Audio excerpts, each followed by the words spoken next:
चलिए दोस्तों, तो हम गाल्सवर्दी सीरीज के तीसरे वीडियो की शुरुआत करते हैं। इसमें भी दोस्तों लगभग 100 क्वेश्चन इंक्लूडिंग कोटेशंस को लेकर के मैं आया हूं। कुछ क्वेश्चन रिपीटेड होंगे और कुछ क्वेश्चंस नए क्वेश्चन होंगे। आपको सभी क्वेश्चंस को मेमोराइज करना है, याद करना है। और इन तीसरी वीडियो के बाद दोस्तों मैं पर्सनल नोट्स से आपको फाइनल कंक्लूड करते हुए सारे गाल्सवर्दी को 2 वीडियो और बनाऊंगा, जिसमें हमारा गाल्सवर्दी कंप्लीट हो जाएगा। तो इस प्रकार ये तीसरा वीडियो, और आप लगातार मेहनत कर रहे हैं, वीडियो को सुन रहे हैं, इसके लिए आपको बहुत बहुत धन्यवाद। तो आइए शुरुआत करते हैं इस वीडियो। पहला question, Galsworthy met him in 1893 and formed a lifelong friendship with him. दोस्तों एक बड़ी ही विशेष बात, पिछले 1-2 वीडियोस में कुछ मिस्टेक्स हुई थी। पिछले वीडियो में जो टाइपिंग मिस्टेक थी उसकी वजह से जो एरर हुई है वो मैं आपको समझाना चाहता हूँ।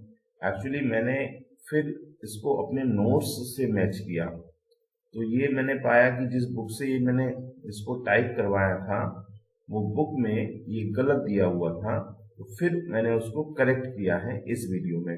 तो प्लीज़ मेरी आपसे रिक्वेस्ट है कि पिछले वीडियो के 2 क्वेश्चन जो मैं बता रहा हूँ उनको आप चेंज जरूर कर लें। पहला तो ये दोस्तों, Galsworthy met him in 1893। Galsworthy की मुलाकात 1893 में एक लेखक से हुई। वो लेखक ग्रीश कर्नाड नहीं थे, जोसेफ कॉनराड हैं। ये आपको करेक्ट करना है। पिछले वीडियो में मैंने ग्रीश कर्नाड उनको बता दिया था, क्योंकि मुझे ये ध्यान था कर्नाड उनका नाम है और कॉनराड ये है, तो उससे वो मिसमैच हुआ था दोस्तों। और अपने नोट्स में देखने के बाद मैंने इसको ठीक किया है। तो 1893 में जो मुलाकात इनकी हुई है गाल्सवर्दी की, वो जोसेफ कॉनराड से हुई है, न कि ग्रीश कर्नाड से। तो प्लीज आप इसको ठीक कर लीजिएगा।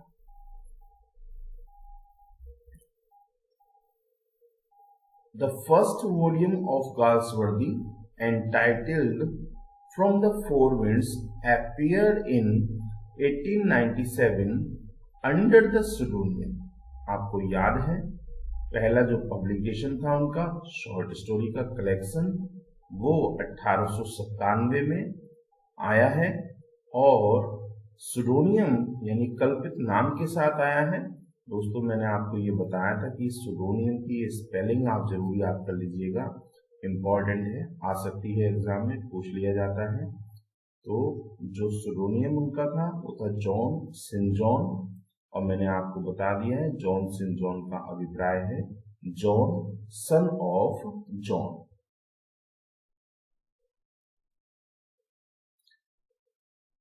Galsworthy's first novel was published in 1898। दोस्तों यहाँ भी ये वो दूसरा मिस्टेक है, दूसरी मिस्टेक है। यहाँ पर पिछले वीडियो में मैंने आपको 1899 बता दिया था, लेकिन अपने पर्सनल नोट्स में देखने के बाद मैंने इसको करेक्ट किया है। सही आंसर है 1898। जिस बुक से मैंने ये टाइप कराया था उसमें वो गलत था, इसलिए थोड़ा क्षमा प्रार्थी हूँ। आगे से इस तरह की मिस्टेक्स नहीं होंगी, तो इसको आप करेक्ट कर लीजिएगा। पहला जो नॉवेल है वो 1898 में आया है, जॉसलिन। मैंने आपको 1899 बता दिया था, क्षमा प्रार्थी हूँ, इसको आप करेक्ट कर लें।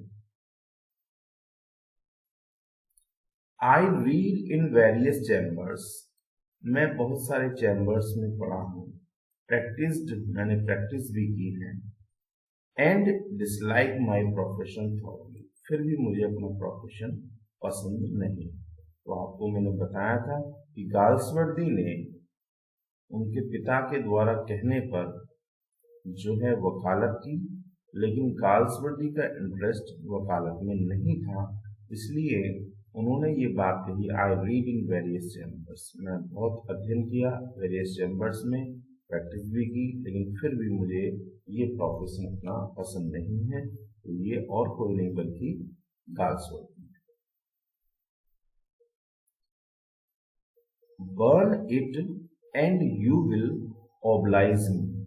About which does Galsworthy talk here? Burn it, इसको जला दें, and you will oblige me, और आप oblige होगे, you will oblige me। तो ये जो बात है दोस्तों, ये इंपॉर्टेंट है, इसको आपको याद रखना चाहिए। किस वर्ग के बारे में ये बात कही गई है, तो आप सोच थोड़ा बता सकते हैं, कोशिश करेंगे तो आपको उसका आंसर भी पता लग जाएगा। Burn it and you will oblige me, about which does Galsworthy talk here.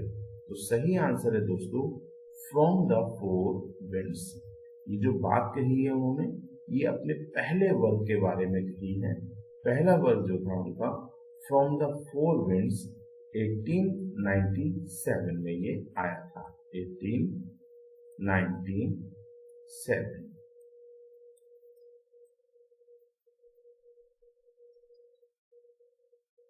The first work that earned Galsworthy was the novel। दोस्तों ये क्वेश्चन आपको थोड़ा अजीब लगेगा और मैं इसको एक्सप्लेन कर देता हूँ, समझा देता हूँ।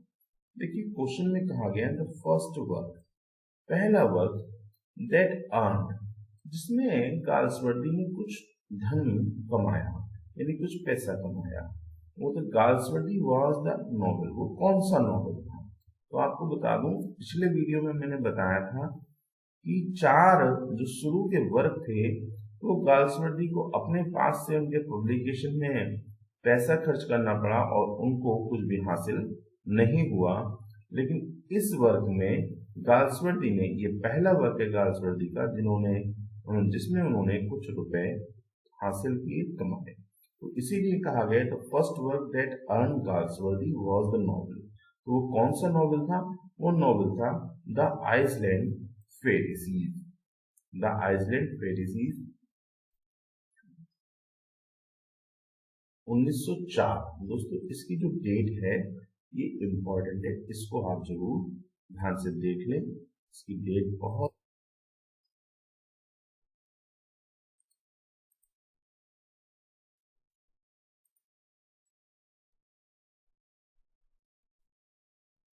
अगला क्वेश्चन दोस्तों, the Island Pharisees holds up a picture of wealthy class ruling over.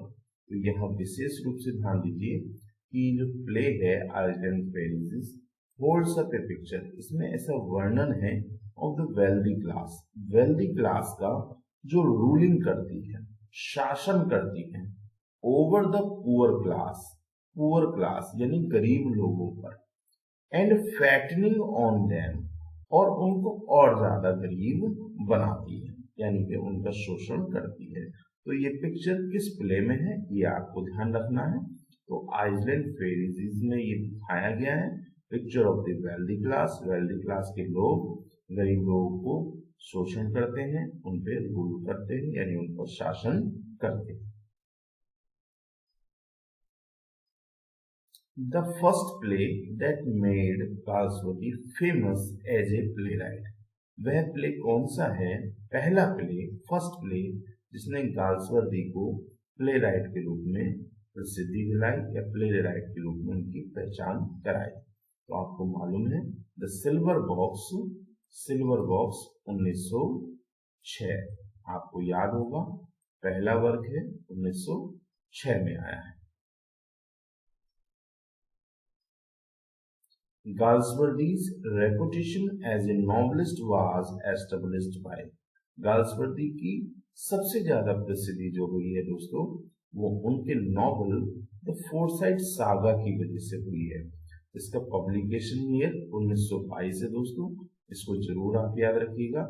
Galsworthy के जो वर्क हैं उनकी डेट्स आपको याद करनी चाहिए, निश्चित रूप से मैं आपको बता दूं 2 क्वेश्चन इससे आपको एग्जाम में मिलेंगे, यानी कम से कम 2 क्वेश्चन आपके गर्ल्स वर्दी के वर्क की डेट से होंगे, इसलिए इनकी डेट्स पब्लिकेशन की जरूर याद कर लीजिएगा।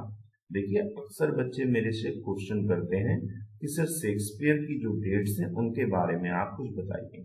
दोस्तों शेक्सपियर की मैन्यूस्क्रिप्ट यानी पांडुलिपि तो एक्चुअल में है ही नहीं और वो पब्लिश नहीं हुए दोस्तों, उनको स्टेज्ड किया गया था, तो उनके बारे में क्वेश्चंस ऑलरेडी डाउटफुल हैं, तो कोई भी आयोग इस तरह के क्वेश्चंस को नहीं डालना चाहता। तो आपने पिछले पेपर्स में देखा भी होगा कि शेक्सपियर के प्लेस से क्वेश्चन बहुत कम लिए गए हैं उनकी डेट से। इंपॉर्टेंट जो वर्क हैं जैसे हैमलेट है, किंग लियर है, ओथेलो है, मैकबेथ है, मर्चेंट ऑफ वेनिस है, ट्वेल्थ नाइट है, इनको जरूर आप इनका डेट देख ले, इंपॉर्टेंट है, पूछ सकता है आपसे।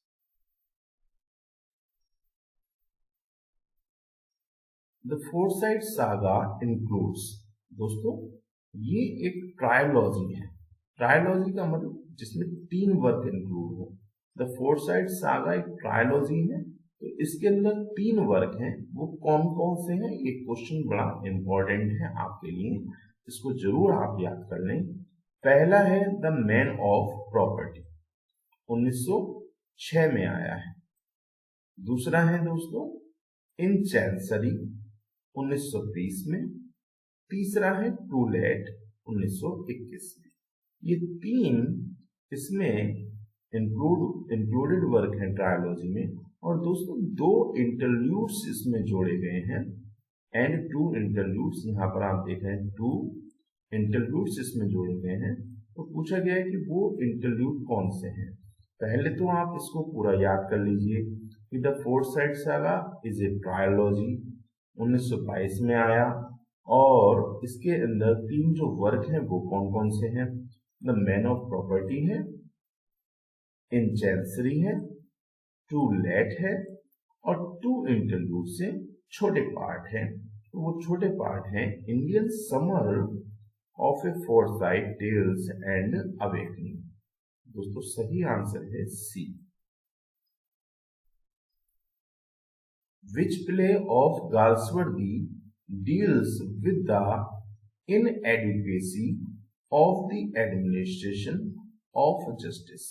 दोस्तों एक बात आपको स्पष्ट कर दूं कि जो गाल्सवर्दी के प्लेस के थीम है वो मैं आपको एक ही वीडियो में बताऊंगा, और यहाँ पर कई बच्चों को ये कंफ्यूजन है कि sir inadequacy of the administration of justice ये कई प्ले में है। हाँ दोस्तों ये बिल्कुल सही बात है, ये कई प्ले में दिखाया गया है, तो इसको आप बिल्कुल से परेशान ना हो, मैं इसका वीडियो अगला वीडियो उसके लिए ला रहा हूँ जिसमें आपको ये मैं क्लियर करूंगा। तो यहाँ पर आगे पढ़ देता हूँ, ये इंपॉर्टेंट है। इसमें inadequacy of the administration of justice तो है ही, साथ में एक इंपॉर्टेंट बात और है, the attitude of the different types of people, जो दृष्टिकोण है विभिन्न प्रकार के लोगों के टुवार्ड्स एन एस्केप्ड प्रिजनर, एक एस्केप्ड प्रिजनर की तरफ या उसके लिए वो इसमें दर्शाए गए हैं। तो ऐसा कौन सा प्ले है, किसमें ये दर्शाया गया है, तो यहां से आप थोड़ा कैच आउट कर सकते हैं। एस्केप्ड, तो ये है एस्केप, एक भागे हुए या जेल से छूटे हुए व्यक्ति के प्रति लोगों का, समाज का नजरिया क्या होता है, क्या क्या चीजें उसको फेस करनी पड़ती हैं, ये चीजें इसमें दिखाई गई। Which play analysis the impact of modern publicity.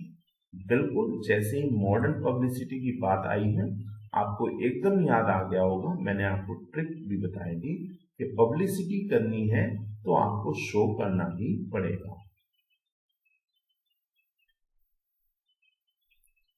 Which play contrast the fates of various stories in a hotel? Which play, कौन सा प्ले कंट्रास्ट करता है the fates, भाग्य को, of various stories, of various stories building in a hotel। तो देखिए जो story है दोस्तों, ये कहानी वाला स्टोरी है, बिल्डिंग वाला story. Story in A hotel, तो स्टोरी इन ए होटल, जब होटल की बात हो रही है दोस्तों, तो आप याद रख सकते हैं कि होटल में छत तो होगी ही। तो ये जो बात है दोस्तों, ये द रूफ नामक वर्क में आई है। The roof story in A hotel, hotel है तो छत भी होगी, तो इस तरह से आप कनेक्ट करके इसको याद कर लीजिए। Literature is its own reward, बिल्कुल आपको मालूम है, ज्यादा टाइम नहीं लेंगे। सही आंसर है Galsworthy. The year in which Galsworthy's father died, वह वर्ष जिस वर्ष गाल्सवर्दी के पिता की मृत्यु हो गई, was also the year, वह ईयर था, of the publication, प्रकाशन का, of the आइसलैंड फेरीज।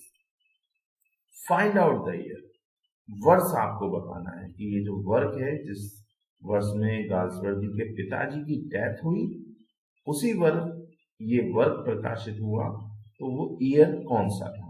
अभी पहले भी हम बात कर चुके हैं। तो ये वर्क था दोस्तों island Pharisees 1904। A turning point in the life of Galsworthy came. Turning point से ही आपको याद आ गया होगा, मैंने बताया था, ट्रिक आपको याद आ गई होगी कि जिस व्यक्ति के जीवन में प्रॉपर्टी आ जाती है, द मैन ऑफ प्रॉपर्टी, उसके जीवन में टर्निंग पॉइंट तो आ ही जाता है। What did Galsworthy became in 1921? 1901 में दोस्तों गाल्सवर्दी क्या बन गए, तो आपको मालूम है 1921 में Galsworthy president of the PEN club बन गए। President of the PEN club. और पेन के बारे में मैंने आपको बताया था, पोएट्स, एसेइस्ट, नॉवलिस्ट, या यूं कहिए प्लेराइट्स, एसेइस्ट और novelist. What was conferred upon Galsworthy in 1929? 1929 में गाल्सवर्दी को कौन सी उपाधि दी गई है, कौन सा सम्मान दिया गया है? तो आपको याद है बिल्कुल, order of demerit, order of merit. The first play of Galsworthy is, सबको मालूम है, silver box 1906। Which play of Galsworthy has the theme of the problem of unjust, unfair, partial treatment meted out to poor by the law governing the society? अब सही क्या है उसको आप सुनिए।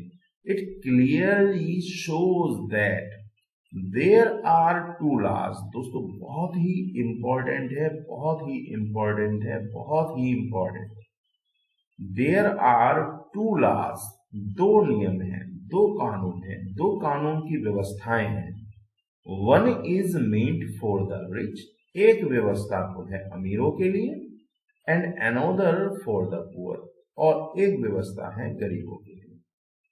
ये जो थीमेटिक लाइन है, ये दर्शाती है कि किस प्ले में ये शो हुआ है। तो मैंने आपको बताया था सिल्वर बॉक्स में चोरी होती है, सिल्वर सिगरेट बॉक्स की, और एक व्यक्ति के द्वारा पर्स चुराया जाता है। दोनों में से एक गरीब है जो सिल्वर बॉक्स चुराता है, तो उसको सजा हो जाती है, और दूसरा जो पर्स चुराता है उसको सजा नहीं होती। तब ये जो लाइन है ये स्पष्ट करती है कि देयर आर टू लॉज, एक अमीर के लिए, एक गरीब के लिए। याद रखिएगा, सही आंसर दोस्तों Silver Box. Strife deals with the conflict between, Strife में जो कन्फ्लिक्ट दिखाया गया है आपको याद है, capitalist and the labourers. Capitalist पूंजीवादियों के खिलाफ, लेबरर्स इसमें हड़ताल कर देते हैं। एक क्वेश्चन ये भी था, स्ट्राइक ड्रामेटाइजेस, तो आपको मालूम है स्ट्राइक, इसमें हड़ताल कर दी जाती है गरीब मजदूरों के द्वारा पूंजीवादी लोगों के खिलाफ। जैक बार्थविक अपीयर्स इन, तो दोस्तों जैक बार्थविक वही शख्स है जो सिल्वर बॉक्स में आया है। सिल्वर बॉक्स में एक तरफ जैक बार्थविक है और एक तरफ जोन्स है, दोनों कैरेक्टर आप याद रखिएगा, इंपॉर्टेंट है सिल्वर बॉक्स में। ये अगला कैरेक्टर आ गया दोस्तों पुअर जोन्स, एक तरफ पुअर जोन्स है, एक तरफ जैक बार्थविक है। तो दोनों कैरेक्टर किसमें आए दोस्तों? Silver box. यही कैरेक्टर है जो चोरी से रिलेटेड है। पुअर जोन्स ने सिल्वर बॉक्स चुराया है। Who is the leader of the laborers in strike?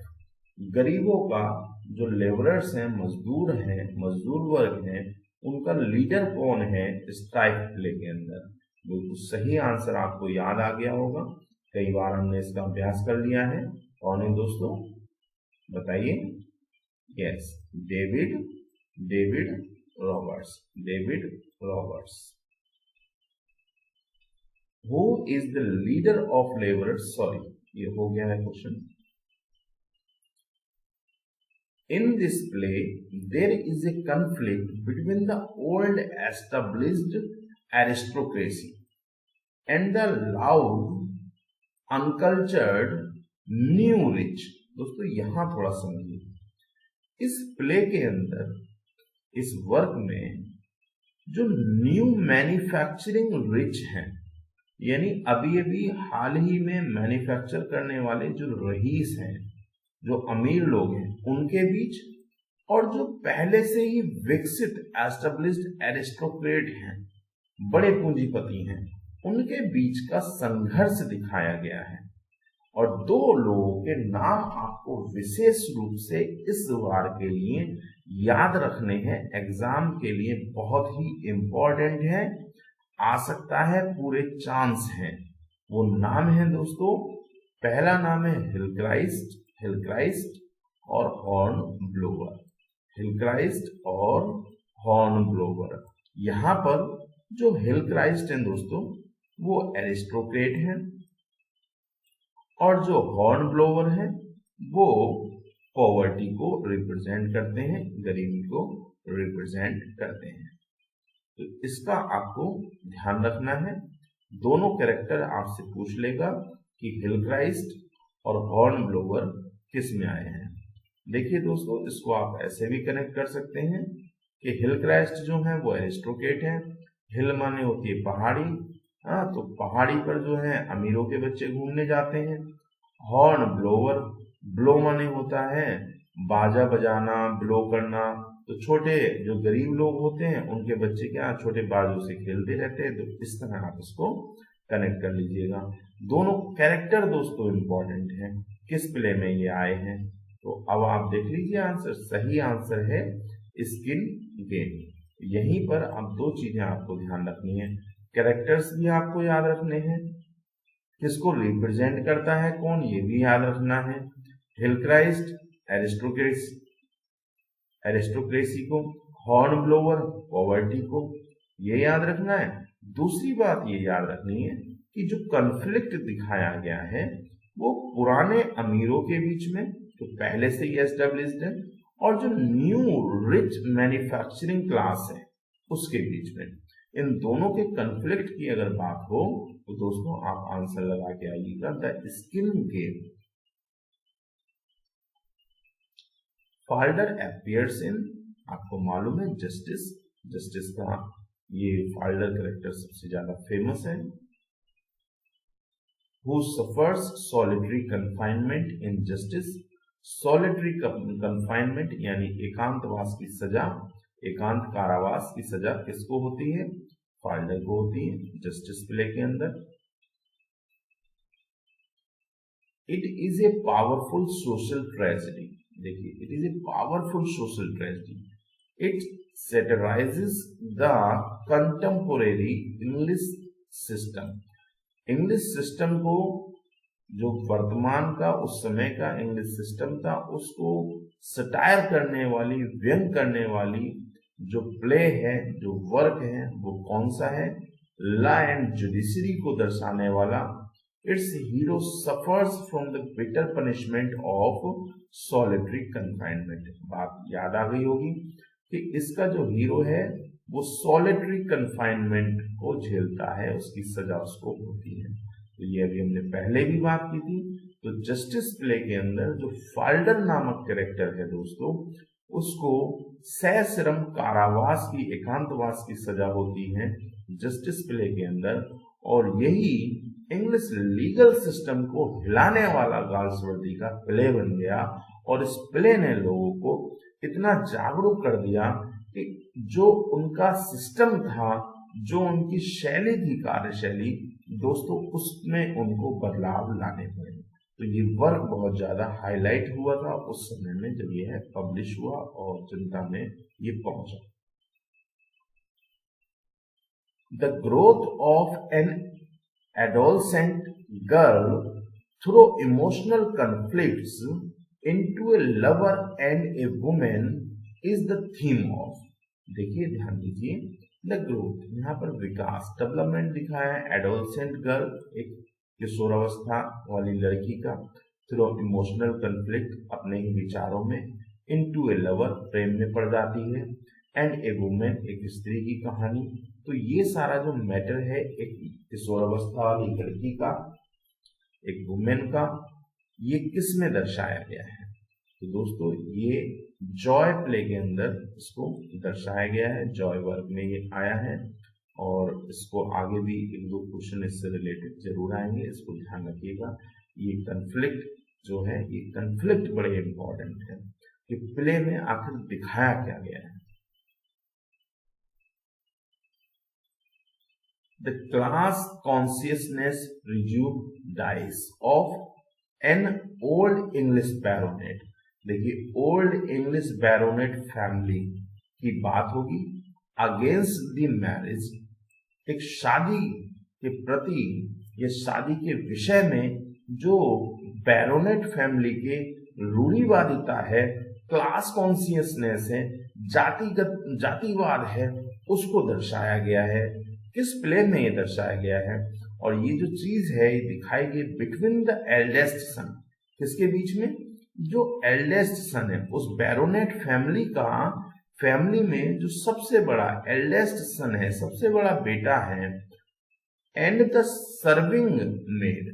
और जो लव अफेयर होता है, जो मैरिज की बात हो रही है दोस्तों, वो मेड यानी नौकरानी की, और जो फैमिली का बड़ा बेटा है उसके बीच की बात हो रही है। तो ये कन्फ्लिक्ट किसमें दर्शाया गया है? यहाँ पर फैमिली तैयार नहीं है अपनी क्लास से भिन्न या अपने वर्ग से भिन्न मैरिज के लिए।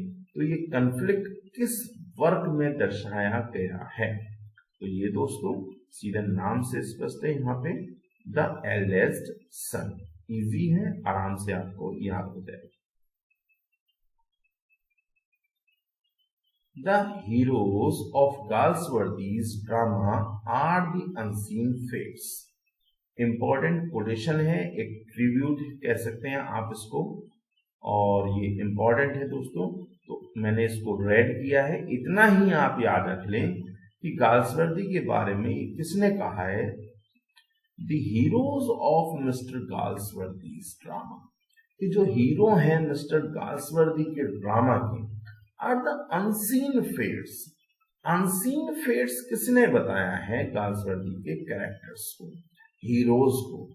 तो आप ध्यान रखिएगा दोस्तों, ये है एलार्डाइज Nicol.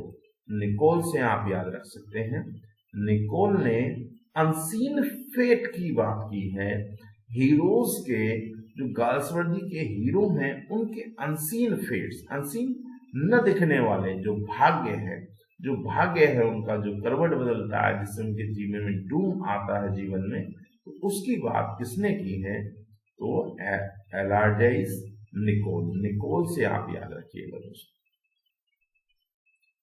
Colonel Hope appears in, Colonel Hope appears in the eldest son the mob none of these Joy.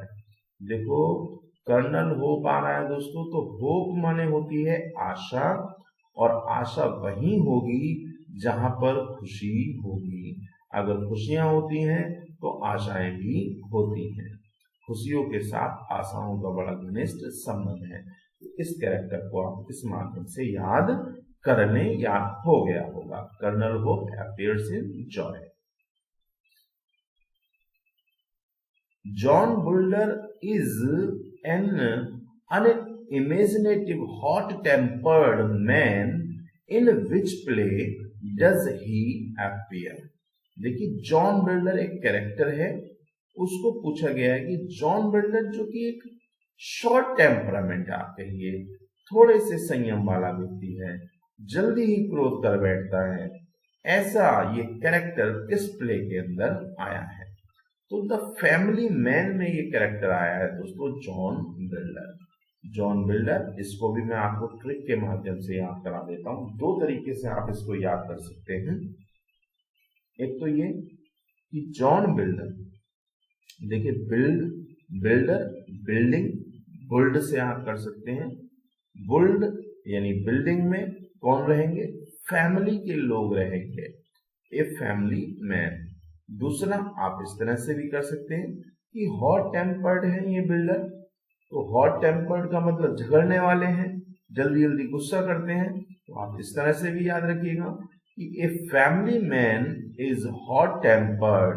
जो घर वाले होते हैं वो थोड़े से, कोई ना कोई घर में ऐसा जरूर होता है जो शॉर्ट टेम्पर्ड है, हॉट टेम्पर्ड है, जल्दी से नुकसान करने वाला, जल्दी से हानि पहुंचाने वाला।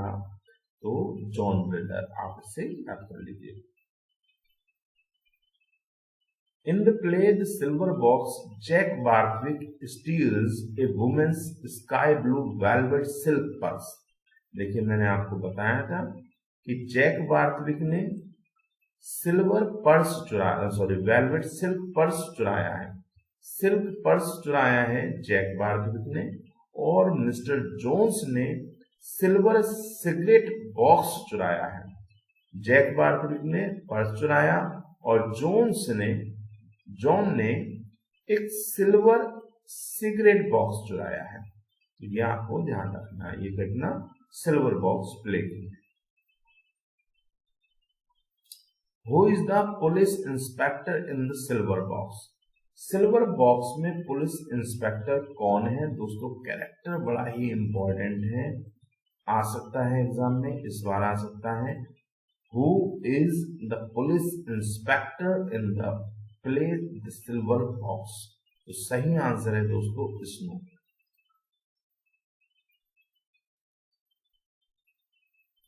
वेल्विन is an artist in the play. ये भी आपको याद हो गया होगा, ट्रिक से आपको याद है, हमने कहा था वेल्विन बुलबुल, इसको आप समझ लीजिए वेल्विन बुलबुल। और बुलबुल का संबंध दोस्तों किससे है? पिजीन यानी कबूतर से है। इस तरह आप इसको कनेक्ट कर लें। तो वेल्विन नामक कैरेक्टर जो है वो तो पिजीन में आया है। Why do not your recognize once for all that these people are men like yourself and want what is good for them just as you want what is good for you? Your motor cars and champagne 8 course dinners। देखो दोस्तों बड़ी ही important ये line है, हालांकि थोड़ी लंबी line है, लेकिन चूंकि है तो आप इसको थोड़ा समझ लें। यहाँ पर एक बात कही गई है कि हम लोगों का काम और कुछ नहीं है, बस हम लोग अपने बारे में सोचते हैं और आप लोग हमारे से पैसा कमाने के बारे में सोचते हैं, ये इसमें कहा गया है। तो ये स्ट्राइफ की लाइन है जहां तक मुझे ध्यान है, और हार्नेस ने इसको कहा है दोस्तों। किसने कहा है? हार्नेस को। इस लाइन को आप पढ़ लीजिएगा। बहुत ज्यादा तो मैं नहीं कहूंगा कि इंपॉर्टेंट है, लेकिन फिर भी आप इसको पढ़ लें। ये हार्नेस ने ये बात कही है, या इसको इस तरह कनेक्ट कर लें। मोटर कार्स, तो दोस्तों मोटर कार्स और शैंपेन की बात है, तो मोटर कार कौन चलाएगा? हार्नेस चलाएगा स्ट्राइप में। इस तरह से आप कनेक्ट कर लें। ये कोटेशन दोस्तों बहुत ही इंपॉर्टेंट है, आ सकती है एग्जाम में। ये में ब्रेक द बॉडी, तुम शरीर को तोड़ सकते हो, but ye cannot break the spirit, परंतु अंतरात्मा को आप नहीं तोड़ सकते। बहुत ही इंपॉर्टेंट है। गेट बैक टू लंदन, जाओ, चले जाओ, वापस अपने लंदन चले जाओ। The man have nothing for you, अब तुम्हारे लिए कुछ भी नहीं बचा है। हु सेज, किसने कहा है।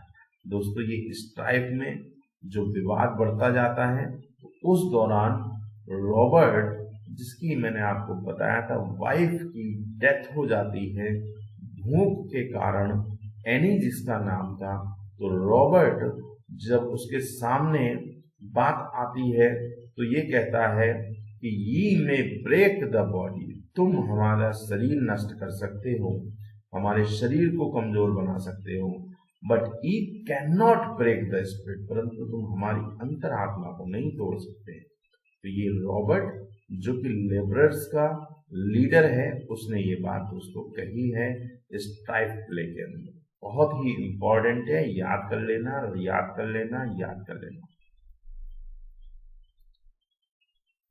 May be your God up in London has no time to listen to the working man, क्या तुम्हारा भगवान गॉड लंदन में है और उसको गरीबों की बात सुनने के लिए, मजदूरों के सुनने के लिए उसके पास कोई समय नहीं है। दोस्तों बहुत अच्छी लाइन है, इसको भी आप कनेक्ट कर लें, याद कर लें। यहाँ पर देख लेते हैं, ये भी रॉबर्ट की लाइफ है, रॉबर्ट ने ही ये बात कही है। May be your God up in London, जाओ, चले जाओ, अपने लंदन चले जाओ, अपने भगवान को भी लंदन ले जाओ, क्योंकि तुम्हारा भगवान तो सिर्फ तुम्हारी सुनता है, उसके पास हमारी सुनने के लिए कोई समय नहीं है। Waiting and waiting, that is what a women has to do, केवल इंतजार, केवल इंतजार और केवल इंतजार। एक महिला को तो बस इंतजार ही करना पड़ता है। दोस्तों बात सही है, कहीं ना कहीं ये तो देखने को मिलता है। कोटेशन भी जबरदस्त है। Waiting and waiting, that is what a woman has to do, एक स्त्री को यही करना है। तो इसको भी मैं आपको कनेक्ट करा देता हूं। आपसे पूछा गया है कि ये लाइन कहां पर आई है, तो दोस्तों ये लाइन स्ट्राइक प्ले के अंतर्गत ही आई है, और मुझे कंफर्म तो नहीं, लेकिन यहाँ पर देखिए नाम दिया हुआ है, ठीक है। मेज स्पीक्स, मेज इज ए कैरेक्टर, मेज is a character in strike and says waiting and waiting, हमें तो इंतजार ही करना है। एक महिला को और काम ही क्या है, उसको तो इंतजार करने का ही काम है। एक्चुअली दोस्तों यहाँ पर बात भूख से संबंधित है। बहुत समय हो गया है, हड़ताल चल रही है, बहुत परेशान है महिलाएं, जो पुरुष हैं वो हड़ताल में हैं और महिलाएं घर में घर संभाल रही हैं, बड़ी परेशान है। तो वो कहती है मेज इन स्टाइल में, waiting and waiting, that is what a woman has to do, और कुछ नहीं है सिवाय इंतजार की। That is capital a white faced stony hearted monster. देखिए दोस्तों याद रखिएगा, स्टोनी हार्टेड, स्टोनी पत्थर के समान हृदय वाला व्यक्ति, राक्षस है वो जो नहीं सुन रहा है। तो ये बात भी दोस्तों रॉबर्ट कह रहे हैं। किसके लिए कह रहे हैं आप समझ ही गए होंगे, कैपिटलिस्ट के लिए कहा जा रहा है, जो पूंजीवादी हैं उनके लिए कहा जा रहा है। We are not free agents, we are part of a machine। बहुत ही इंपॉर्टेंट लाइन है दोस्तों। We are not free agents, हम फ्री कहाँ हैं, हम तो पार्ट ऑफ ए मशीन है। हम तो मशीनों में काम करते करते बिल्कुल मशीन जैसे हो गए हैं, हमारी और कोई वैल्यू नहीं है। Our only business is to see the company earns। हमको तो बस केवल ये देखना है कि कंपनी को कितना फायदा हो रहा है। As much profit as it safely can, और जितना हो रहा है उससे कितना और ज्यादा कंपनी को फायदा हो सकता है। We are just like machine, we are just going to be a machine। हम तो मशीन बन चुके हैं, हमारा काम और कुछ नहीं है, अपने बारे में तो हमें चिंता करने का समय ही नहीं है। हमको तो बस ये देखना है कि कंपनी को कितना फायदा हुआ है और कितना और हो सकता है। तो ये बात दोस्तों वैंकलिन ने कही है, स्ट्राइफ के अंदर इंपॉर्टेंट है, ध्यान रखिएगा। वैंकलिन कहता है we are the part of machine, हम तो यार मशीन बन गए हैं काम करते करते, हमारा और कुछ काम ही नहीं है, हमारा काम है बस कंपनी को कितना फायदा है ये देखना। वैंकलिन इन strife. There can only be one master in a house। दोस्तों केवल एक ही मास्टर हो सकता है एक घर के अंदर। अगर कहीं पर दो आ गए तो जो इम्पोर्टेंट है, जो बेहतर है, वो राजा बन जाएगा और जो दूसरा है वो उसके अंदर में वर्क करेगा। देयर, देखिए आप यहाँ पर लिखा हुआ है there can only be one master, केवल एक ही मास्टर हो सकता है इन ए हाउस, एक घर के अंदर। वेयर टू मैन, जहां पर दो लोग हैं, मीट मिलते हैं, the better man will rule, वहां पर अच्छा वाला शासन करता है। ये बात दोस्तों एंथनी ने कही है स्ट्राइफ के अंदर। Anthony Strife, Anthony in Strife, दो लोगों की बात हुई। Masters are masters, men are men. Masters तो मास्टर ही हैं, अरे भाई मालिक तो मालिक ही हैं, मैन आर मैन, मजदूर मजदूर ही हैं। हाँ, masters are masters, men are men. Important है दोस्तों, याद कर लीजिएगा, बहुत अच्छी है। ये भी एंथनी ने ही कहा है, Anthony in strife. What seems just to one man, एक व्यक्ति को जो अच्छा लगता है sir, is injustice to another, वो दूसरे के लिए हानिकारक होता है। एक के लिए जो अच्छा है वही दूसरे के लिए बुरा है। दोस्तों fair is foul, foul is fair, Macbeth में चले गए हम। Fair is foul, foul is fair, जो एक के लिए अच्छा वही दूसरे के लिए बुरा है। What seems, यहां पर कहा गया what seems just, एक के लिए जो न्याय संगत दिखता है दूसरे के लिए वो क्या है, इनजस्टिस है, अन्याय है। किसने कहा है दोस्तों, एडगर कहता है स्ट्राइफ में, एडगर ने इसको कहा है स्ट्राइफ में, याद रखिएगा, अच्छे क्वेश्चन है। ए वुमेन डेड, एक वुमेन मर गई, आपको मालूम है कौन मर गया, मैंने बताया था आपको, रॉबर्ट की वाइफ एनी मर गई। And two best men both broken, और दो लोग टूट गए हैं, पूर्ण रूप से टूट गए हैं, कुछ नहीं बचा है उनके पास। ये बात हार्नेस ने कही है स्ट्राइफ के अंदर, हार्नेस इन स्ट्राइफ। ए वुमेन डेड, एक स्त्री मर गई, तो अपनी वाइफ के लिए तो कहेगा नहीं, क्योंकि वाइफ मरी थी रॉबर्ट की, तो रॉबर्ट के बारे में कह रहा है, तो कौन कह रहा है, हार्नेस कह रहा है। Which play made a great sensation, especially in parliamentary and official circles, according to Galsworthy. Which play made a great sensation, कौन से प्ले ने सेंसेशन फैला दिया, specially parliamentary, parliament and official circles, according to Galsworthy, Galsworthy के अनुसार। तो मैंने आपको बताया था इंग्लिश सिस्टम की नींव हिला के रखने वाला जो प्ले था गाल्सवर्दी का, वो था Justice. James How, Walter How, Robert Cokeson, Wister, Cowley, Ruth Honeywill are the characters that appears in, आपको मालूम है James How, Walter How, Robert Cokeson, Wister, आपको मालूम है यही वो शख्स हैं, काउले कैशियर हैं, रुथ हनीविल मैं आपको पढ़ा चुका हूं प्ले, इसलिए बता रहा हूं, रुथ हनीविल वही महिला है जिनके चक्कर में फाल्डर ने चेक को बदल दिया और लास्ट में वो मृत्यु उसकी हो गई। तो ये सारे जो कैरेक्टर्स हैं, James How, Walter How, Robert Cokeson जो फाल्डर का शुभचिंतक था, काउले जो कैशियर है जो पहचानता है किसने चेक में गड़बड़ की थी, रुथ हनीविल कह सकते हैं फीमेल कैरेक्टर है इसमें, जिसका पति ड्रंकार्ड है, वो उसको पी करके मारता था, उसने जाकर के अपना दुख फाल्डर को सुना दिया, फाल्डर सिंपैथेटिक हो गया और उसने चेक को बदल दिया, 9 to 90 कर दिया। तो इसी वजह से तो याद रखिए ये सारे कैरेक्टर्स दोस्तों किसमें आए हैं, जस्टिस में आए हैं। He is 23 years old, weak-willed young man. 23 years का एक कमजोर व्यक्ति, अंदर से टूटा हुआ व्यक्ति, हल्का तो नहीं कहना चाहिए, हालांकि सिंपैथेटिक वो हो गया था। नर्वस टेम्परामेंट जरूर कह सकते हैं, नर्वस टेम्परामेंट का, घबरा जाता था। तो आपको मालूम है किसकी बात चल रही है, जो रुथ हनीवेल के चक्कर में चेक को क्या कर देता है, बदल देता है। तो ये फाइल्डर की बात हो रही है दोस्तों, आपको पता है। No one will touch. These are the concluding lines. Play के अंत में यही लाइन है, सबसे इंपॉर्टेंट है, सबसे अच्छी लाइन है, यही कही गई है कॉक्सन के द्वारा। मैंने कहा था कॉक्सन जो है वो सबसे बड़ा शुभचिंतक है फाइल्डर का इस प्ले के अंदर। जब उसकी डेथ हो जाती है, उसके गिरने की धड़ाम से आवाज आती है, उसकी बॉडी को जब लाते हैं, विस्टर इसकी बॉडी को लाता है, स्वीडल उसके साथ में है आई थिंक, तब जब उसकी डेड बॉडी को देखता है कुक्सन, तो कहता है नो विल टच हिम, अब कोई उसको नहीं छुएगा। No one will touch him now, अब कोई उसको नहीं छुएगा।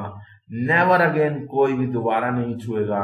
He is safe with gentle Jesus, क्योंकि वो अब हमेशा के लिए जीसस की गोद में चला गया है। एक्चुअली आपको मालूम होगा जो डिटेक्टिव था वो उसके पीछे भाग रहा था, फाइल्डर के पीछे। फाइल्डर घबरा गया, उससे बचने के लिए वो छत पर चला गया, वहां से वो खिड़की से बेचारा गिर गया, गिर के गर्दन टूट गई, वो मर गया।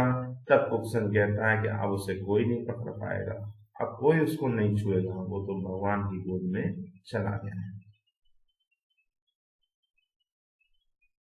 A man does not scum, मुझे मालूम है ये लाइन किसकी है, मैं जल्दी से समझ गया इसको, किस प्ले में पूछा गया है। हाँ, ये लाइन है जेम्स हाउ की। जेम्स हाउ उसको कहता है a man does not scum, एक व्यक्ति को इतना छोटा सा बुद्धि वाला नहीं होना चाहिए कि किसी महिला ने आकर के उसको अपनी कहानी सुनाई और उसका माइंड बदल गया। अगर ऐसे किसी महिला की कहानी पर व्यक्ति का दिमाग बदल जाएगा तो वो कोई बड़ी घटना भी कर सकता है।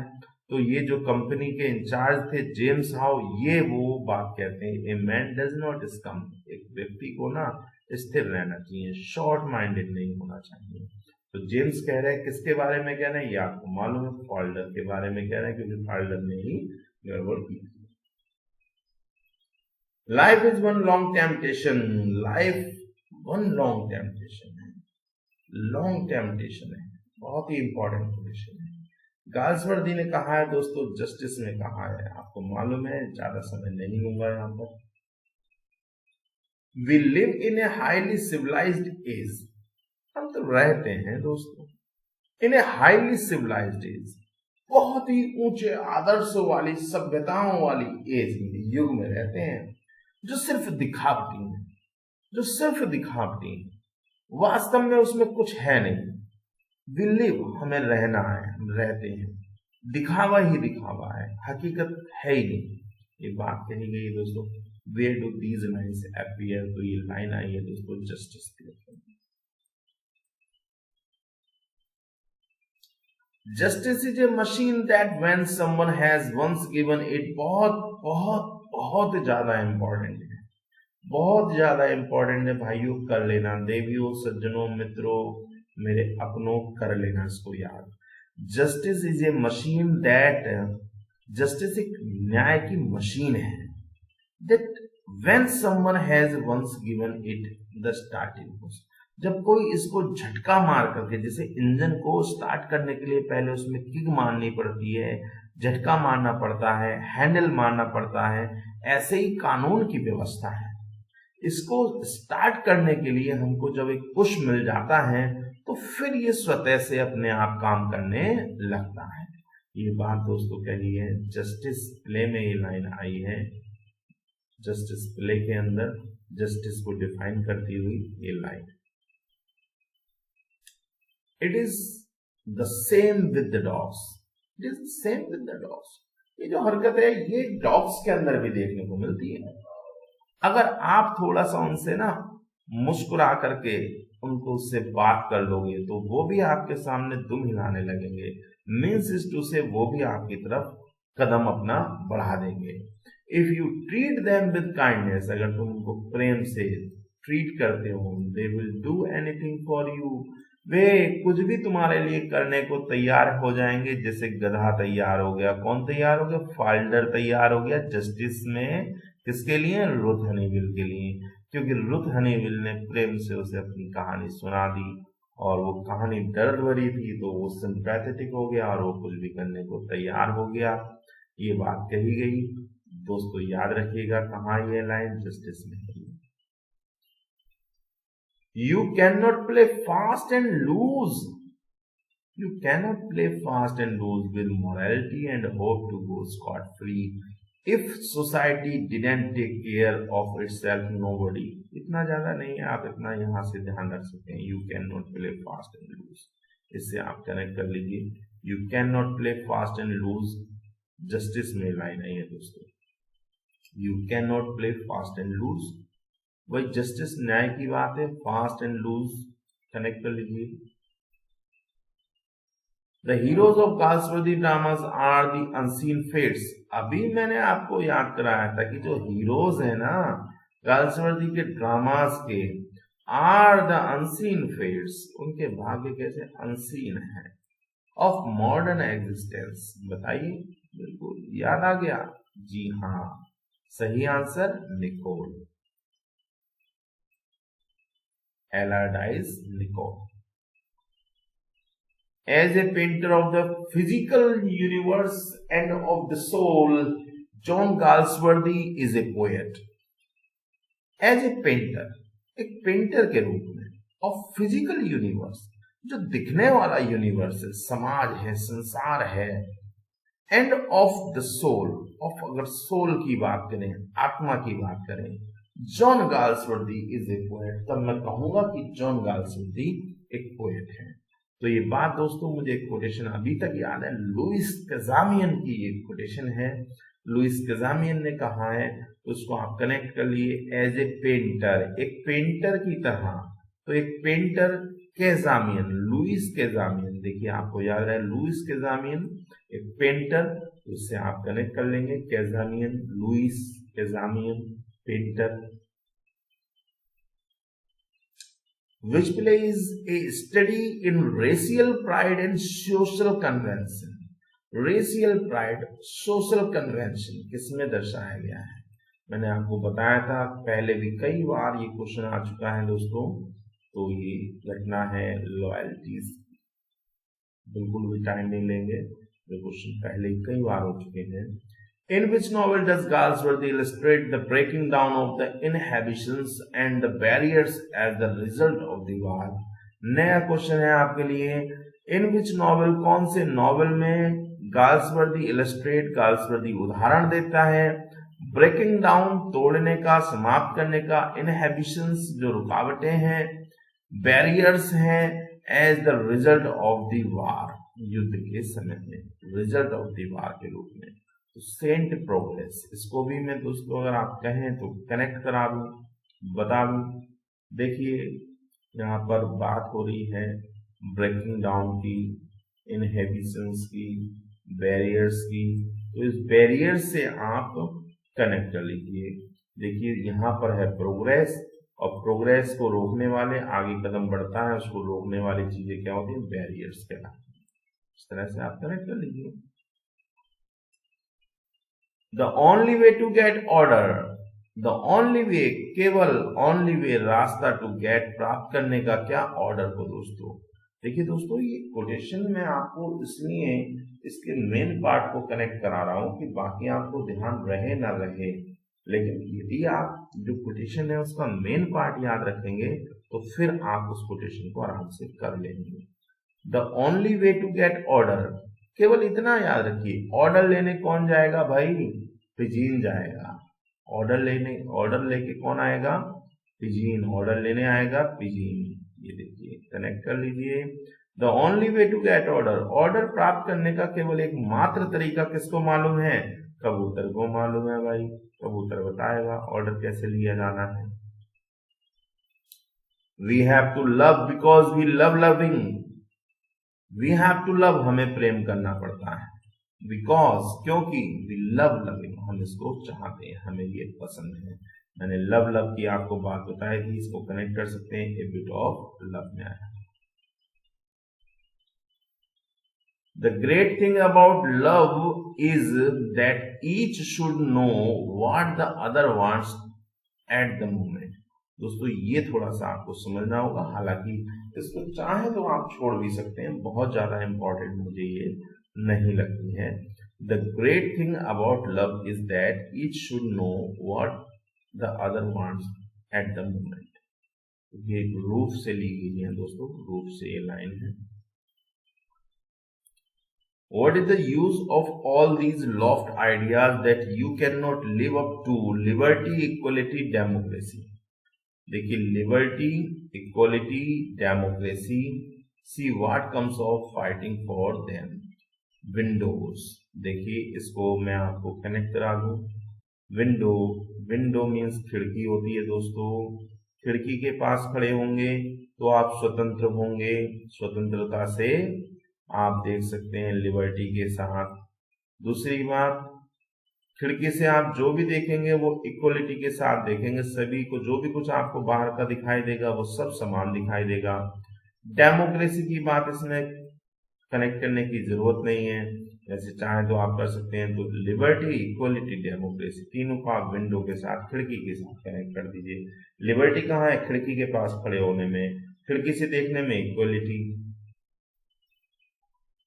How obviously women are to each other, बहुत अच्छी लाइन है, बहुत इंपॉर्टेंट है, नोट कर लीजिएगा, याद कर लीजिएगा। How obviously women are to each other, महिलाएं एक दूसरे के लिए कितनी बीस्टली होती है, पशुओं के समान होती है। विंडोज में ये लाइन आई है दोस्तों, इंपॉर्टेंट है, हंसिएगा मत। हंसी आ रही होगी आपको, सर हमारी खिंचाई कर रहे हैं। नहीं नहीं नहीं, मैं केवल आपको याद कराता हूं। There is nothing that gives more courage than to see the irony of things. There is nothing, कुछ भी ऐसा नहीं है, that gives more courage, जो ज्यादा उत्साह प्रदान करता हो, than to see, देखने की तुलना में, the irony of things, irony of things, irony of things को कनेक्ट कर दीजिए कि irony of things कौन देखेगा? to see है ना, तो भैया ये कबूतर महाराज देखेंगे। Education is simply ruining the lower classes. जो शिक्षा है ना, एजुकेशन इज सिंपली बर्बाद कर रही है किसको? द लोअर क्लास को। शिक्षा लोअर क्लास को बर्बाद कर रही है, इसको आप कनेक्ट कर लीजिए, सिल्वर बॉक्स में लाइन आएगी। द लॉ बहुत ही इंपॉर्टेंट है, बहुत ही इंपॉर्टेंट है, बहुत ही इंपॉर्टेंट है। The law is what it is, a majestic edifice sheltering all of us, each stone of which rests on another. कानून एक ऐसी एडिफाइस है, शेल्टरिंग है, एक दूसरे के ऊपर टिके हुए हैं। एक को हटा दो सारी व्यवस्था खराब, एक को निकाल दो सब गिर जाएंगे। Where does this line appear? मैंने आपको बताया था जस्टिस प्ले के अंदर। ये जस्टिस जज जो हैं फ्लॉयड के द्वारा ये कही गई है, ध्यान रखिएगा, बहुत ही important. All the money goes to fellows who do not know a horse from a haystack. देखो दोस्तों, इसको छोड़ देते हैं, और ये जो लाल कलर में लिखा हुआ है ये इंपॉर्टेंट है। Loyalty comes before everything, loyalty comes before everything. तो यहां से ये तो आप याद रख लेंगे, किसमें आया है? लॉयल्टी में आया है। फिर एक कोटेशन है, a wife's memory is not very good. एक पत्नी की जो मेमोरी होती है वो बहुत अच्छी नहीं होती है। when, जब her husband is in danger, जब उसका पति खतरे में हो। वो हड़बड़ा जाती है बेचारी, घबरा जाती है, उसको समझ में नहीं आता क्या करना है क्या नहीं करना है। ये बात भी लॉयल्टीज में कही गई है। और the law is the law. दोस्तों ये थोड़ा मुझे यहाँ पे डाउट है the law is the law, loyalties में है। चलिए ठीक है, अभी आप याद कर लीजिए, अगर कहीं कुछ चेंज हो तो मैं आगे बता दूंगा। तो ये तीनों कोटेशंस आप ध्यान रखिएगा। Loyalties, Galsworthy is scrupulously impartial, Galsworthy is impartial, इतना कनेक्ट कर लीजिए, गाल्सवर्दी इज impartial। किसने कहा है? तो यहां आ जाते हैं दोस्तों, ये लिटन हडसन है। हडसन ने गाल्सवर्दी को इम्पार्शियल बताया है। ये इस तरह आप कनेक्ट करेंगे, लिटन हडसन ने गाल्सवर्दी को इम्पार्शियल बताया है। जी, गाल्सवर्दी को इम्पार्शियल बताया है हडसन ने। डेंसी, डी लेविस, विंसर, ये सारे जो कैरेक्टर हैं, Robert, Lord St Erth, Borring, Miss Margaret और मेबल, ये याद रखिएगा, इंपॉर्टेंट है दोस्तों। मेबल, गिलमैन, रिकार्डोस, ये सब कैरेक्टर पूछे गए हैं दोस्तों, लॉयल्टीज में आए हैं ये सारे कैरेक्टर। ये जिनकी मैं बात कर रहा हूँ ये तो कम से कम इंपॉर्टेंट है, मेबल, रिकार्डोस, गिलमैन, ध्यान रखिएगा दोस्तों। कैरेक्टर भी आपसे वो अक्सर एग्जाम में पूछ लिया करता है, कैरेक्टर जरूर आपको पता होने चाहिए। He is the recipient of DDO. He commits suicide and leaves a letter to Colford. मैंने आपको बताया था कैप्टन डेंसी हैं, इसका आंसर है। वो एक लेटर छोड़ देते हैं, सुसाइड कर लेते हैं, कॉलफोर्ड के लिए लेटर छोड़ते हैं। We all cut each other's throats from the best of motives. हम एक दूसरे की गर्दन काटने के लिए तैयार हो जाते हैं अपने पर्टिकुलर उद्देश्य की पूर्ति के लिए। We all cut each other's thoughts. हम गला काट देते हैं एक दूसरे का from the best, उस सबसे अच्छे मोटिव्स के लिए, यानी अपने उद्देश्यों की पूर्ति के लिए। Where does it appear? ये लाइन कहाँ पर आई है दोस्तों? लॉयल्टीज में आई, लॉयल्टीज में, Loyalties. In Loyalties Mabel is the wife of, बहुत अच्छा क्वेश्चन है, Mabel is the wife of Captain Dancy. Captain Dancy की वाइफ थी Mabel, Mabel is the wife of Captain डेंसी।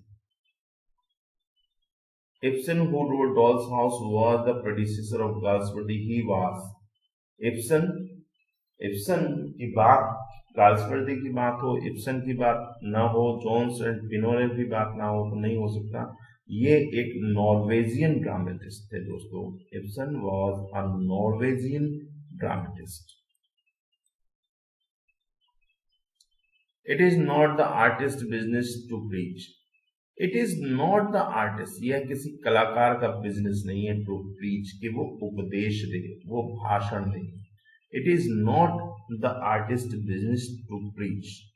तो ये लाइन दोस्तों कहीं और नहीं, गाल्सवर्दी ने कहा है। गाल्सवर्दी राइट्स इन, गाल्सवर्दी ने ये बात कही है कहाँ? एनोदर सीफ में, एनोदर सीफ में। It is not the artist business, ये कलाकार का बिजनेस नहीं है कि वो उपदेश दे, प्रीचिंग करें। Let me have no temperament for the time being, only from the impersonal point of view, there's such thing I am going to even। दोस्तों सही नहीं है, छोड़ देते हैं, इसकी कोई जरूरत नहीं है, मुझे कुछ नहीं लग रहा इसमें इम्पोर्टेंट। गाल्सवर्दी इज, हाँ ये इम्पोर्टेंट है, Galsworthy is by nature cold and impartial judicial. दोस्तों वहां इम्पार्शियल था, इसको थोड़ा आप ध्यान रखिएगा। यहाँ पर विलियम हैरोल्ड है, उस वाले कोटेशन से इसको मैच मत कीजिएगा। इसमें तीन चीजें कही हैं, कोल्ड बताया गया है, इम्पार्शियल बताया गया है, जुडिशियल बताया गया है, तीनों चीजें हैं। विलियम हैरोल्ड ने ये कहा है गाल्सवर्दी को। Galsworthy is by nature, Galsworthy by nature cold है, इम्पार्शियल है, जुडिशियल है, ये सारे गुण इनमें है। तो विलियम हैरोल्ड ने ये बात कही है, सही आंसर इसका है विलियम हैरोल्ड। विलियम हैरोल्ड ने गाल्सवर्दी को कोल्ड, इम्पार्शियल और जुडिशियल बताया है दोस्तों, याद रखिएगा, इंपॉर्टेंट है भाई को। A young woman kills her own illegitimate child to escape social tyranny। एक यंग वुमेन ने अपने बच्चे को मार दिया सोशल टायरनी से बचने के लिए, सामाजिक अत्याचारों से बचने के लिए। This happens in the play, यह घटना किस प्ले में हुई है? ये क्वेश्चन मैंने पहले भी आपको याद कराया था। This happen in Windows, window play के अंदर दोस्तों, विंडो प्ले के अंदर एक वुमेन अपने बच्चे को मार देती है, क्योंकि वो जो बच्चा है वो ऐसे समझिए आपकी मैरिज से पहले है, इसलिए सामाजिक अत्याचारों से बचने के लिए उसको मार देती है। John Anthony is the chairman of Trenartha, Trenartha tin plate works, जो फर्म है ट्रिनार्था टिन प्लेट वर्क्स, उसके ये मालिक हैं, चेयरमैन है। Galsworthy is the chief exponent of, exponent किसके हैं ये भाई? इस समय से हम ये गाल्सवर्दी पढ़ रहे हैं, क्या हमें ये भी याद नहीं है? प्रॉब्लम पड़ेगी। Which drama depicts the fights of an idealist against the adverse social forces? Which drama, कौन सा ड्रामा depicts, दर्शाता है, the fight को, an idealist, एक आदर्शवादी की, against adverse social forces, सामाजिक forces के विपरीत। दोस्तों ये मोब में आया है, मोब में जो सोशल फोर्सेस है ना वो मोब में होती है। मोब तो आप समझते ही होंगे। Somesh Forsyth, his wife Irane and old Jolyon are the characters in Forsyth saga. Forsyth आ रहा है तो वैसे भी आप समझ गए होंगे। Who belong to the realist tradition of Jones and Pinero? Galsworthy, बिल्कुल सही। Galsworthy's ideas on drama, ये मैंने आपको याद कराया था ट्रिक से। गाल्सवर्दी ने आइडिया दिए हैं ड्रामा के ऊपर अपने, can be found in his collection of essays, ये उसके जो विचार हैं आइडियाज पर ये पाए जाते हैं उसका एसेज का जो कलेक्शन है किसमें? The ocean of tranquillity, the river of tranquillity, the inn of tranquillity. जी हाँ, इन माने होता है सराय, सराय में शांति में बैठ करके गाल्सवर्दी अपने विचार देगा काय कर drama, ideas on drama. Which play deals with the inadequacy of the administration of justice and the attitude of the different type of people? विभिन्न प्रकार के लोगों के एस्केप्ड प्रिजनर के प्रति जो विचार हैं वो किसमें आए हैं? एस्केप में आए हैं। स्ट्राइफ ड्रामेटाइज, स्ट्राइफ में क्या दिखाया गया है? एक संघर्ष, एक स्ट्राइक दिखाई गई है दोस्तों, हड़ताल दिखाई गई है। गाल्सवर्दीज मास्टरपीस इज, मास्टरपीस की बात हो तो फिर तो हमें एक ही चीज याद आती है, दी फोरसाइथ सागा।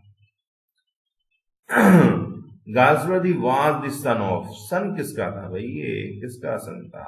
लॉयर, वकील का बेटा, वकील। Forsyte Saga is said to be an English parallel, Forsyte Saga को किसके समान माना जा सकता है? कोई खास तो नहीं कह सकता मैं इस क्वेश्चन को, लेकिन फिर भी आंसर दोस्तों ए है, थॉमस मैन्स वुडनब्रूक हो सकता है। इस तरह कोरिलेट करके दे दिया जाए ये क्वेश्चन। फोरसाइथ सागा को समानांतर कहा जा सकता है जो वुडनब्रूक वर्क है थॉमस मैन का, उसके। Awakening and a modern comedy are the work of, awakening किसका वर्क है? मॉडर्न कॉमेडी किसका वर्क है? आपको मालूम है गाल्सवर्दी के वर्क है। The first and the last, the little man, hallmark, defeat, the sun and the punch go are from the pen of Galsworthy. These are, ये क्या है दोस्तों? शॉर्ट प्लेज है। देखिए ये ध्यान रखिएगा, इंपॉर्टेंट क्वेश्चन है। The first and the last, the little man, hallmark, defeat, the sun and punch and go, the sun and the punch and go, the sun अलग है दोस्तों, पंच एंड गो अलग है, are the from the pen of Galsworthy, Galsworthy के work है क्या ये? Short plays, short play. This Hindi author is famous, ये दोस्तों ये क्वेश्चन मैंने अरोड़ा साहब की किताब से ये उठाए हैं, तो ये क्वेश्चन भी उन्होंने दे दिया है, जबरदस्ती बना दिया है, फिर भी आपको बताया था। This Hindi author is the famous for his stories, novels, कौन सा ऐसा नॉवेल को स्टोरी को बनाने वाला एक ऑथर है जिसने स्टोरी को ट्रांसलेट किया है। सिल्वर बॉक्स को चांदी की डिबिया में, स्ट्राइप को हड़ताल में, जस्टिस को न्याय में। तो आपको मालूम है एक ही महान है हमारे यहाँ, तो और तो कोई है नहीं दोस्तों, Premchand. John Barthwick, Jack Barthwick, Mrs Jones, Marlow. दोस्तों ये कैरेक्टर बहुत इंपॉर्टेंट है, एग्जाम में पूछा गया।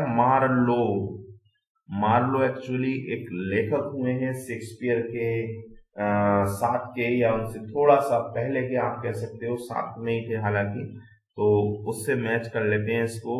तो ये इंपॉर्टेंट है, मार्लो पूछा गया है कि किस प्ले में किस में ये आया है मार्लो कैरेक्टर। तो ये सारे कैरेक्टर जो हैं दोस्तों, ये देखिए आंसर में यहाँ पर ए लिखा हुआ है, सिल्वर बॉक्स एक कॉमेडी ऑफ थ्री एक्ट्स, ये इसमें आए हैं। John Barthwick, Mrs Barthwick, Jack Barthwick, Mrs Jones. ठीक है, तो याद रखिएगा, इंपॉर्टेंट है।